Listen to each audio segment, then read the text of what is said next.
مشکل غرب استکبار با جمهوری اسلامی اینه که جمهوری اسلامی داره پیشرفت میکنه، داره رونق میگیره.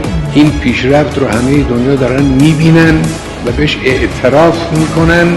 این برای غرب غیر قابل تحمل. اگر ما پیشرفت میکردیم، اگر ما حضور قدرتمند در منطقه از خودمون نشون نمیدادیم، اگر ما در مقابل آمریکا و استکبار صدامون میلرزید، حاضر بودیم زورگویی اونها، قلدری اونها رو قبول بکنیم، این فشارها کمتر میشد. البته میومدن تسلط پیدا میکردن، اما دیگه تحریم و این فشارها و این چالش‌ها اینجوری کم میشد. هر وقت جمهوری اسلامی تو این سالها، چون اوضاع مختلف بوده دیگه میدونید، هر وقت صدای قدرتمندی جمهوری اسلامی بلندتر بوده، تلاش دشمن برای پنجه زدن به جمهوری اسلامی بیشتر بود. ما داریم پیشرفت میکنیم، دنبال پیشرفتیم، میخوام این نباشه. همه قدرت‌های استکباری دنیا که عمدتاً آمریکا و اروپاست، در مقابل این حرکت پیشرفت جمهوری اسلامی هرس میخورن، مضطرب میشن، ناراحت میشن،